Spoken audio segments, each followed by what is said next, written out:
Hi, this is Derek Tsai from LearnByBlogging.com. Today I'll be reviewing this book, Born a Crime by Trevor Noah. Trevor Noah is the author of the book, Born a Crime. I heard about Trevor Noah when it was announced that Comedy Central that Trevor Noah was going to replace Jon Stewart. Now, who is Trevor Noah? Where did this guy come from? I watched a few of this comedy show and saw that on the TV, on the YouTube, that it was very funny. Then when this book came out, I decided to read it. The title was definitely catchy. A crime to be born into a mixed race family. Where was this? How did this happen? When did this happen?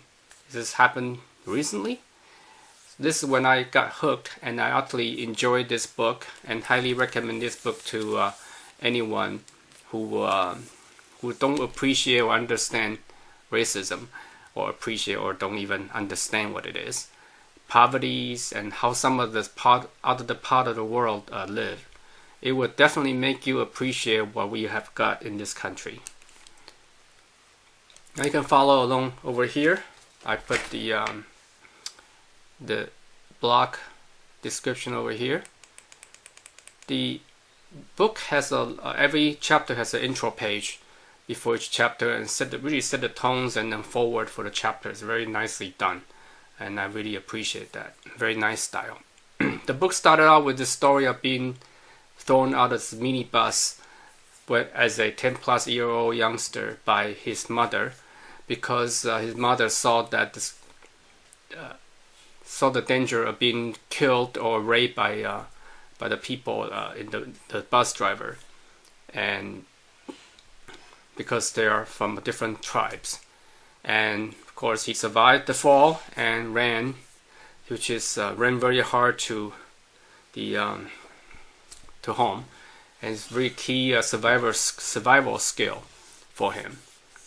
Since he was born illegally, because his mother desired to have her own family, she was frequently hidden from the public eyes to avoid having to explain his fair skin.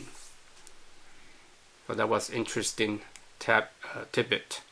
Ultimately, you identify with the people surrounding you. He considered himself black because he's surrounded by his black family member. He told his hilarious story of his pooping inside a house as his blind great-grandmother Coco smelled on. She was blind, and she was right next to him when he was doing this act, because he was too lazy to go out and use the outhouse. The outcome was extremely outrageous when the family decided it was Satan's work to leave the poop in the garbage can. And he was told of the story of being he also told a story of being a chameleon, white, black, or color, because he could speak multiple dialects and English, of course. Very interesting story there. He had a run-in with troubles, a lot of them. Over time, one time he accidentally burned down a house by leaving a magnifying glass on a mattress where the sun will shine in.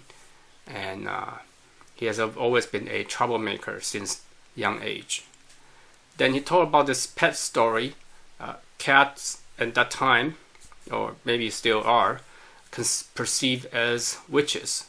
And his first pet was gutted and hung one day when he came back from church, and because some superstitions of the countrymen.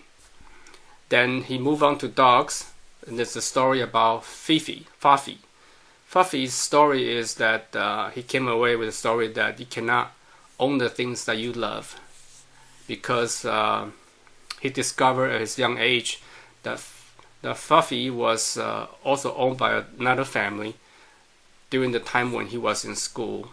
And the Fuffy would just run off and live with the other family while he was in school. Very interesting story.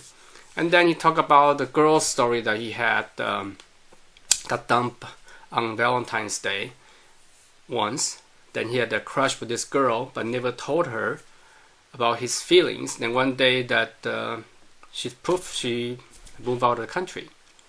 Then on Trevor's prom night, with this most beautiful woman that she ever seen, and her name is Babiki, and she found out at the prom that they don't even speak the same language, and even though he has been hanging around with her, and all this time that she did not utter a word other than yes, no, but whatever.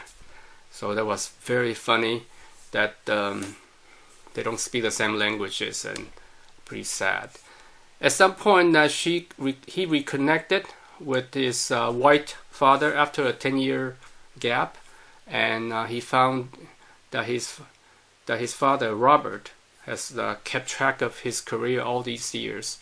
Despite their lack of deep relationship, they kept a very safe distance from each other due to his dad liking, as Robert was a very private person.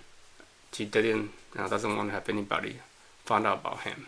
Strange fellow. Distinction between color in the country, South Africa. There's distinction between color people, black or white, and unfortunately Chinese people are treated as colored, and Japanese are treated as white during the apartheid. Apartheid encouraged struggles between races, and that's why they purposely label each individual race. To survive the hood, he was a very good dealer, food dealer, because he ran really fast, and then he was selling the pirated CDs, bartering stolen things to make extra money, and he really learned the basic of business that way.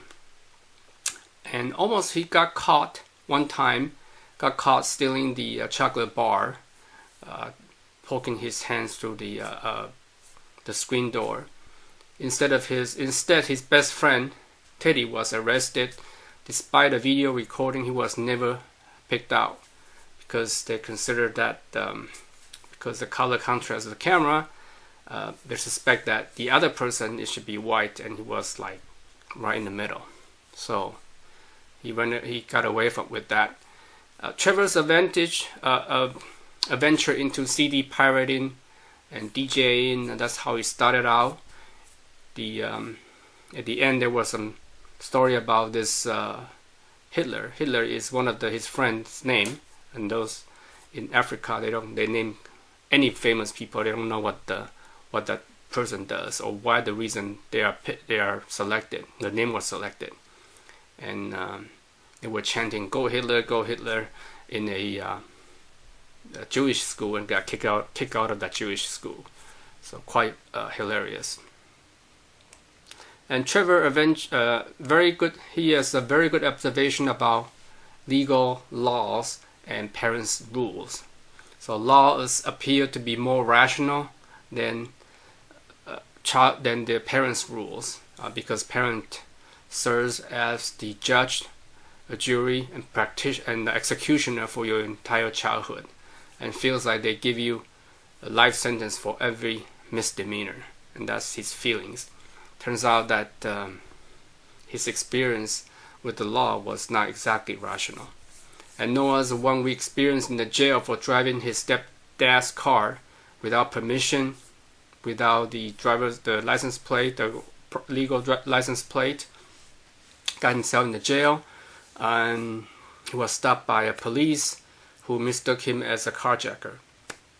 And his experience in jail clearly highlight the tensions of races among the whites, the black, and the colored when he was put in the cell, and how the dynamic play out. Ironically, the colored gang's reputation protected and confused him at the same time, and he ended up sided with the white, as they tend not to be hard criminals. Because his multilingual skill, he also managed to help this Hawk guy in the communication with the police. At the end, he was bailed out by his mother, even though he pretended he didn't want his parents to know. So mother's love really show when she said that everything I have ever done, I've done it from a place of love. If I don't punish you, the world will punish you even worse. The world don't love you. If the police get you, the police don't love you. When I beat you, I'm trying to save you. When they beat you, they are trying to kill you. And I've seen similar quotes from people who had a difficult childhood and turned out to be good at the end. So it really takes a mother, all a mother can give to not have the children gone astray. And especially when in the poor neighborhood and being poor. So that's really a mother's love for you. After this mother had a second son, she wouldn't use violence anymore or beat capital punishment, corporal punishment, and he wouldn't.